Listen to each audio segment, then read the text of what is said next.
Welcome to the Renal Research Institute's Frontiers in Kidney Medicine and Biology, where we share knowledge and advances in kidney research with the world.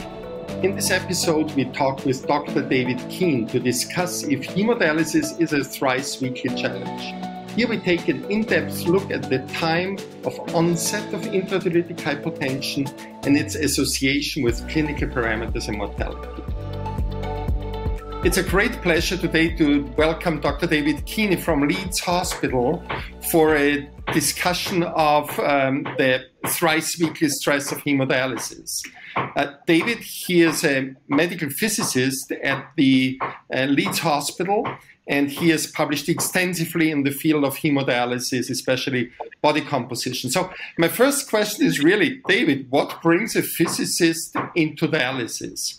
I did a physics degree initially, and we did some medical physics as a part of my degree. And I guess coming out of my degree, I wanted to go down medical physics route. Now, it's not that uncommon, really. There's quite a lot of people working in medical physics in hospitals. What is uncommon is working in renal medicine. So the story there really was that during my sort of rotations around my training, I did the sort of areas that most people go into: radiation protection, radiotherapy, MRI, these sort of areas. But I actually really enjoyed a rotation which was physiological measurement, and it was during that rotation that I did a little bit of work with Dr. Lizzie Linley, who of course you know, and I really enjoyed the interaction with the dialysis team, with the dialysis patients, and so I really wanted to continue working in the area.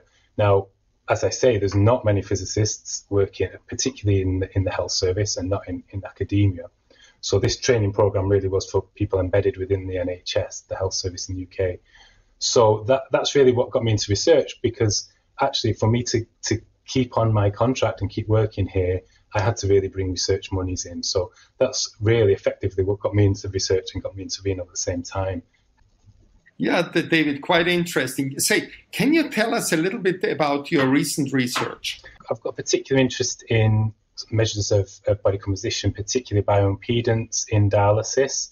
I guess a lot of the work I did initially when I came in and my PhD was around how we use bioimpedance for fluid management in hemodialysis routinely, and the sort of nitty-gritty of clinical practice, because if you look at most of the devices, how they are set up to work, and the populations they've been validated in, they're really not that representative of the typical patients you'd see in a dialysis unit. So, for example, a lot of the bioimpedance devices are set up to measure from hand to foot, and you'll know if you come around dialysis units, it's not that uncommon to see patients who have amputations. So a lot of my work was around validating and understanding how to use the bioimpedance measurements in typical dialysis populations.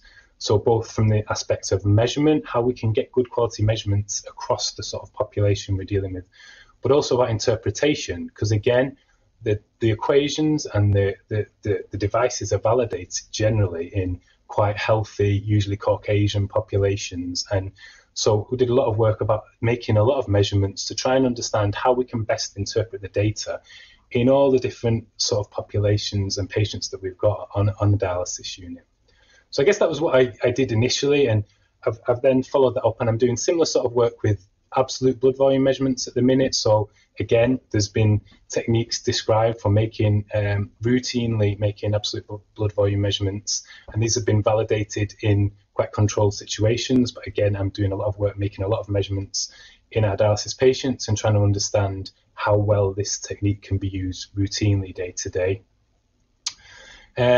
Aside from that, I've had a really nice sort of relationship with the School of Psychology at the University of Leeds, and we've just published a paper actually in the last few days around the patient perspective of fluid management. So we've had a PhD student working on this, and I think this is a really important area that is sort of neglected at the minute, whereby we've really shown that patients generally do have the final decision on how much fluid we take off them on dialysis, and they're ultimately deciding this. And no matter how good our clinical assessment and our devices and everything is, it's kind of pointless if we don't really engage and understand better how patients feed into this decision process. So that's another ongoing strand. And then I guess aside from that, I've been involved because I've made so many bioimpedance measurements. I've been working with quite a few trials in the UK that are using bioimpedance. So the Bistro trial is a really exciting one, which should be, the results should be coming out later this year, which is looking at how we can use bioimpedance to preserve residual kidney function. We've got a trial looking at bioimpedance in AKI and looking at bioimpedance, a sub-study of the EMPA kidney trial as well. So bits of trial work. And I guess finally would be what took me over to the Renal Research Institute. So I was really grateful for the opportunity to come over with your team, and I learned an awful lot about statistical analysis and analysing big data and epidemiology. So that was a really valuable experience for me, and something I'd like to build on definitely in the future. I guess that kind of covers most of the things I've been interested in. Well, David, I have to say the breadth of your research activity, I mean, this is really, really remarkable. And I believe something you wouldn't have dreamed about when you entered the field. Absolutely. Yeah. Now, I mean, you published recently quite a remarkable paper in Kidney International about intradialytic hypotension. Can you say a few words? Why is intradialytic hypotension important? Why is it important to research this complication at all? I think the simple answer is that, you know, the data shows that it is really closely associated with outcomes. So, you know, we know it's really associated with mortality in kidney patients on dialysis, and it's also really associated with patient experience. So any patient undergoing dialysis will probably have had a symptomatic episode of intradialytic hypertension, and they will tell you how uncomfortable and how awful some things. I mean, I think the rest of us can't really understand how awful cramping is, for example, patients who are having symptomatic episodes. So I think that's the simple thing. It associates with hard clinical outcomes and patient experience, but there's a whole load of other factors as well. So, you know, we know that patients who have episodes of intradialytic hypertension are more likely to finish their sessions earlier. So it may impact on the amount of dialysis we're able to give them routinely. I think it brings on, some of the work I've done with the psychology team has shown it brings on a sort of psychological impact on the patients. So if they have episodes that are really awful for them that they experience, this can often prevent them from having, you know, a similar amount of fluid removed on subsequent sessions. So even though clinically the situation might be different, they have some form of effectively psychological scarring that they refuse to engage with clinicians on maybe taking off the amount of fluid that they need. So we might not be giving them enough dialysis clearance, and we might not be taking off enough fluid as well. So there's a whole bunch of things that I think kick on from that. So undoubtedly it's a really important area, and something that I don't think as a community we've really made huge indents in over the last couple of decades, like we have done in so many other areas of dialysis. Would you mind just explain to us a bit how you even define intradialytic hypotension? Is there a uniform definition, or are there many different definitions? Just if you could explain this to us a little bit. The simple answer is we don't have a unified definition. There's been a really nice piece of work from Jenny Fly that's done around looking at associations with hard outcomes. And that clearly suggests that a systolic blood pressure that falls below 90 millimeters of mercury is the definition that would most strongly associate with mortality. And that's fine. Yeah. Actually, you know, there are a whole number of other definitions used by guideline groups, by researchers in clinical practice. And actually the definition used probably will be different in different situations. So if we went and spoke to a dialysis nurse on the floor, they're probably more interested in the episodes that become symptomatic. So we are going to be checking blood pressures during dialysis, but this is not a continuous measurement. So you may be getting lots of patients who have asymptomatic episodes during dialysis that isn't picked up. but they're obviously going to be much more focused on the episodes that result in some of these quite distressing symptoms for patients. So we have the definitions that are based on the absolute value of systolic blood pressure, like I mentioned. We have definitions that are based on patient symptoms. We also have definitions that are based on the fall in systolic blood pressure, so depending on how much the blood pressure drops from pre-dialysis levels. And we also have composite definitions that will include some or all of these different parameters. And as I say, this does cause problems, because it's hard to then, do real good literature reviews and analyses of comparing different studies, different interventions.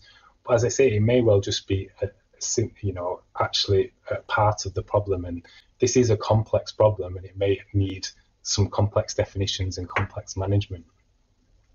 Yeah, I think that's very true. It's there is clearly the patient perspective, there's the provider perspective, there is research that tries to unify definitions just for the sake of better analyses or more comparable analyses. Yeah. So, David, can you just tell us what were the key findings of your study that you published? I mean, what novel aspects did you discover, and what are potential consequences of those novel findings? So I think the main thing really, which is it's relatively simple on one level, was just to describe when these episodes occur, because I think we had a look in the literature, and there really is very, very little data about when hypertensive episodes occur. And actually, all we could find is sort of general sentiments and feelings that intradialytic hypertension tends to occur towards the end of dialysis. And this does have logical rationale. So we know that the prime driver of intradialytic hypertension is the removal of fluid during dialysis. And this is cumulative. So the further into a dialysis session we go, the more fluid we're removing, the more likely you would think a hypertensive episode is to occur. But actually, what we found in the paper is that this isn't really the case. And you rightly highlighted the definitions and the differences in the definitions. And we looked at 4 definitions in our study. So we looked at the one we described as most strongly associated with mortality, which is a nadir systolic blood pressure of 90 millimeters of mercury. We looked at a drop of 30 millimeters of mercury. We looked at a composite of the nadir plus the fall in systolic blood pressure, and we looked at using, this was all routinely collected data, and we looked at using the administration of fluid boluses, which is recorded in the treatment data, as a surrogate for sort of a symptomatic episode. And we did see differences, as you would rightly expect, between the distributions of episodes of intradialytic hypertension. But actually, in all the definitions, there was notable incidence in the first half, right up to the first hour even. So I think that the main thing, as simple as it is probably dismissing this idea that most episodes occur in the final third or towards the end, which is all that's presented in the literature at the minute. Other findings, we then looked at how these relate to other clinical and demographic parameters. We did have some intradialytic measurements, so we measured relative blood volume, oxygen saturation. We have intradialytic cumulative ultrafiltration volumes, and so we looked at whether some of these measures are predictive of the onset of intradialytic hypertension. And I think interesting in this sense was that if we look at something like relative blood volume that has been around for a long, long time, and there's been a struggle in many ways to demonstrate really good outcomes in clinical trials with relative blood volume. And perhaps what we're able to show in our data is that the ability for relative blood volume to predict hypertensive episodes is actually different depending how far into a session we go. So the implications here may be that we become a bit smarter in how we use interventions, and you know, the idea of individualizing treatment is often talked about, but is never more true than in the current day and age, because all our patients are different, and we need to, I guess, understand what is leading to the episodes of intradialytic hypertension in different people and tailor our interventions accordingly.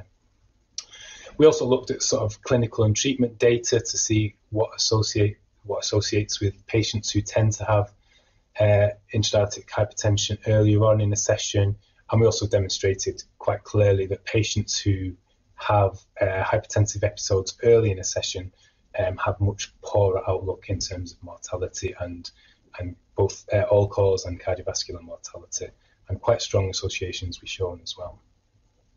So you were, in essence, the first one to describe this, that hypotension, so low blood pressure, can happen in the first half of the treatment, not just as the sentiment was towards the second half or in the second half of the treatment. That's quite a remarkable finding. You earlier mentioned oxygen. Can you say a few words about that?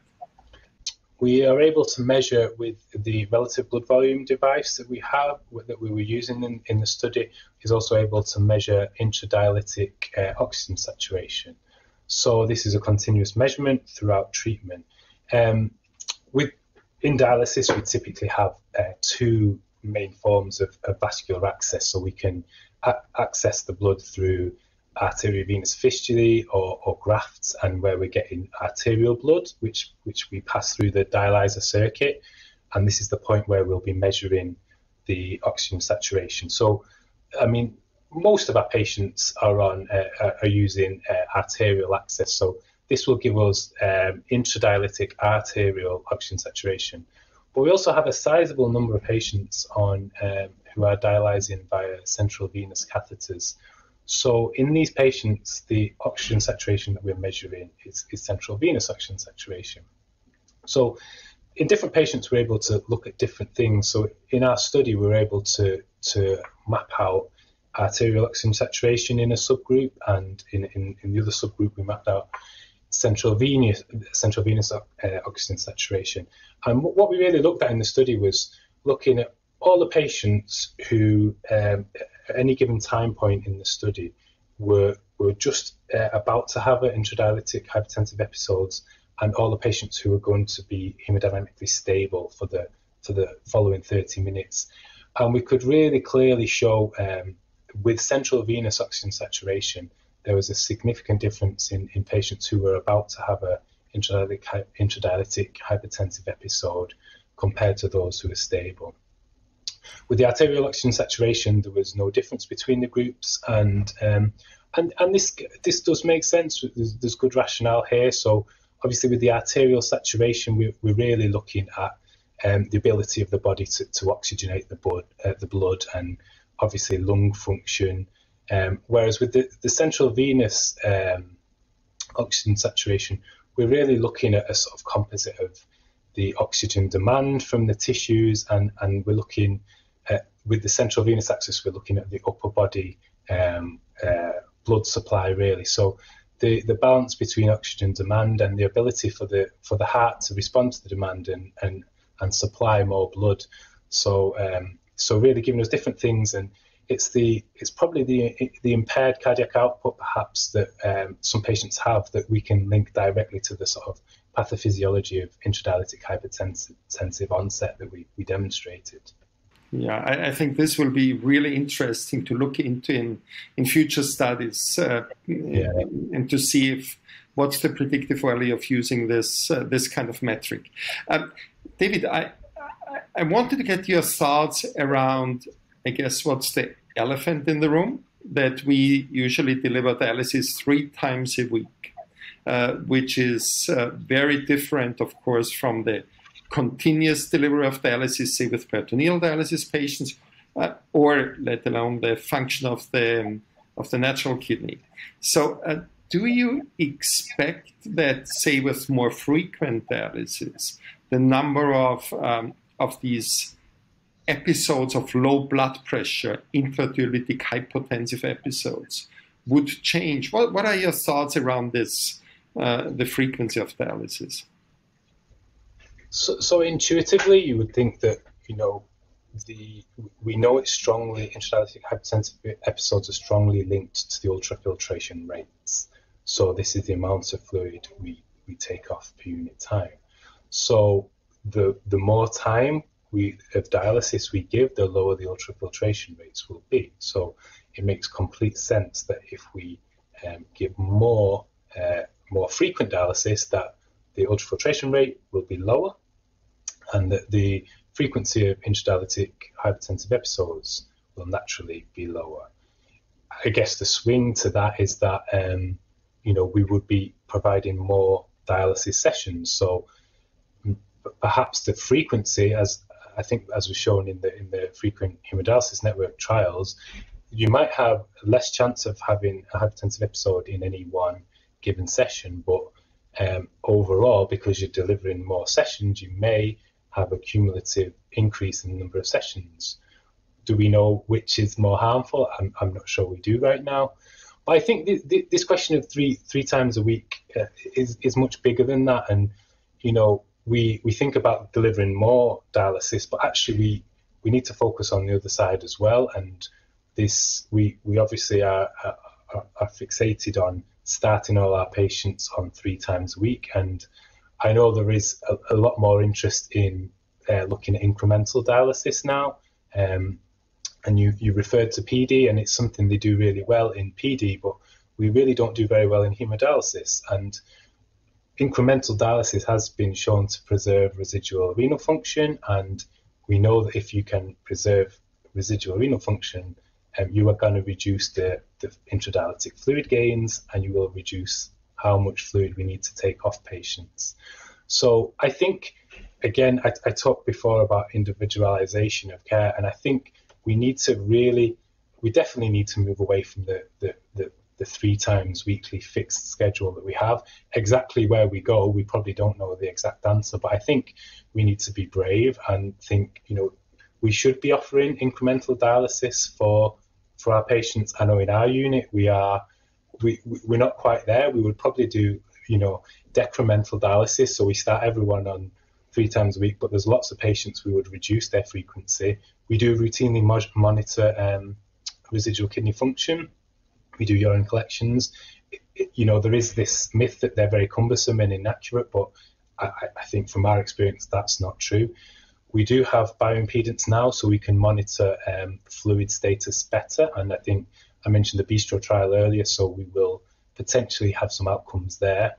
But, by shifting some people onto lower frequency dialysis, it will also open up this problem with scheduling. People often talk about the issue with fitting patients in, and some patients will need more dialysis. Maybe not everyone. Some patients may benefit from 3 sessions a week with longer times. Some patients may benefit from shorter sessions, more than 3 times a week. And, I think we just need to move away from the fixed 3 sessions a week of 4 hours with the long break, which we also know has associated complications after the 3-day interval. I'm not saying it's an easy solution, but I think, and I'm not saying we know exactly what the solution is, but I think we need to be a bit braver and a bit more flexible in, tailoring our prescriptions to what the patient's needs are. Yeah, and I think your research clearly indicates that we need to move towards personalized medicine. Patients aren't equal, and each patient has his or her specific biology, and we need to respect this. We also need to respect patients' wishes and desires. So, and I think your research really contributes to this substantially. Now, let me just come back to a finding of your research that I think is really remarkable, that there is a subgroup of patients who experience hypotension early on in dialysis. So it seems to me that this cannot be due to volume removal, because at the very beginning of dialysis, there is hardly any volume removed. I'm wondering if, for example, the contact of blood with the dialyzer, with the bloodline. So, in other words, with the extracorporeal circuit, if this could trigger mechanisms that may result in intradialytic hypotension early on in the treatment. Yeah, I think absolutely. We think about, 20, 30 years ago where adverse reactions were really common, and, we people were really used to seeing them and dealing with them. I think we think because we've got better biocompatibility and we've moved away from acetate dialysis, I think we assume that we're away from, having lots of adverse reactions. But I think you're absolutely right.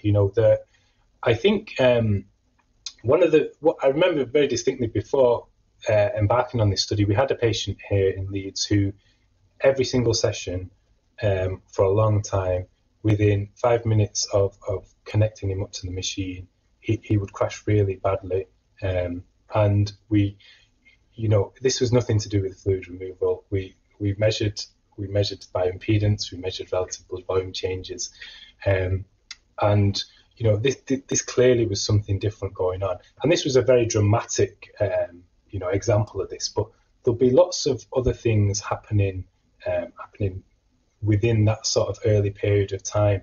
And I think that this is one of the things I think that the findings we had here is opening up, really stressing the need for us to look at the different subgroups that make up intradialytic hypertension, being clever about what is causing it, what the pathophysiology is, and I think this is really going to help us, deliver the trials and the interventions that we need, and then obviously the patient care will follow from that, because we struggle to get the research outcomes that we need to justify the interventions. And part of this, to my mind, is thinking that intradialytic hypertension has one common causal pathway, which traditionally we would think is we take too much fluid off, or we take it off too quickly, or a combination of them too. But we know it's more common with that than that, and we're starting to see different interventions coming in now, and so we have temperature management of the patient, which will clearly be linked to hemodynamic stability. We have played with sort of sodium levels in the dialysate and profiling sodium levels for a long time, and like so many things in dialysis, there's there's pros and cons for going in either direction. But generally, when we do these studies, we are trying to treat a group of patients, just a general group of patients from our dialysis units. And I think we just need to be a little bit smarter in designing specific trials to deal with specific interventions for specific patient subgroups. Yes, I really think, David, that your research helped us to broaden our view of intradialytic hypotension. It's not just volume. There are clearly many, many other mechanisms involved. And what I really like about it, that you address a problem in your research that we thought we knew everything about, right? We thought, well, it's clear, it's volume removal, but there may be many other things, other physiological systems involved, be it activation of the immune system, be it the autonomous nervous system and others. And I think your research really helped to broaden that perspective. Well, David, we are coming towards the end of our really wonderful conversation, and I just wanted to ask you, could you summarize in, 3, 4, 5 sentences what the main insights from your research were, and what do you think are the next important steps? You summarized the main finding yourself there really well, but this we have broadened what we think of intradialytic hypertension is, and I hope it will dispel a myth that maybe existed in the literature, but I know probably doesn't exist in clinical practice. I think if we went and talked to our nurses, they would probably say that we do get problems throughout a treatment, and that is that dialysis hypertensive episodes occur towards the end of dialysis. So I think this I think the thing about this paper is it's actually a really straightforward thing we've done by just describing when the episodes occur. But I think, as you say, the consequences of this realization consciously, rather than perhaps sitting in our subconscious, maybe for many of us, opens a lot more doors. And I think that's what it does. I think it will maybe prompt us, as I say, to be a bit smarter about our interventions, and opens a whole number of avenues now. I think intradialytic hypertension is something that's been studied quite a lot. We have lots of big databases full of blood pressure measurements, so we can do lots of epidemiological studies. And perhaps, as you say, we thought we knew everything we needed to know, but we can take this on a lot more now. And I think one area where I think we did a little bit in our study, but really I would like to really expand on, is trying to understand who these patients are who have intradialytic hypertension early on. Is an individual who has episodes early on likely to always have episodes early on, or is it quite a mix? And look at the sort of the phenotype of the patient who's having intradialytic hypertensive episodes. You know, one of the things we found was lots of indices that were linked to nutritional status were associated with patients who have early onset intradialytic hypertension. So when we talk about smart trials, perhaps, you know, using a sodium profile in these patients who may not have big intradialytic fluid gains might not be so detrimental and may help their hemodynamic stability. So yeah, I think to try and be concise before I speak too much, it is about opening doors and opening avenues and asking more questions, getting us to ask more questions to hopefully deliver the knowledge and the research outcomes to empower us to deliver better care, which, as I've mentioned a few times, I think just needs to be more tailored to a person's individual needs. Yeah, David, I have to say it was such a pleasure talking to you. And I said what I really love about your research, because it was challenging, dearly held beliefs. And as you beautifully said, it opened up doors that eventually, I'm really convinced, will result in better care for our patients. So, great pleasure talking to you. I wish you well, stay safe, and I'm looking forward to our next conversations. Absolutely. Thanks so much. Thank you for joining the Renal Research Institute for this episode of Frontiers in Kidney Medicine and Biology. We invite you to engage with us on our social media channels and look forward to seeing you again soon for the next episode of Frontiers in Kidney Medicine and Biology.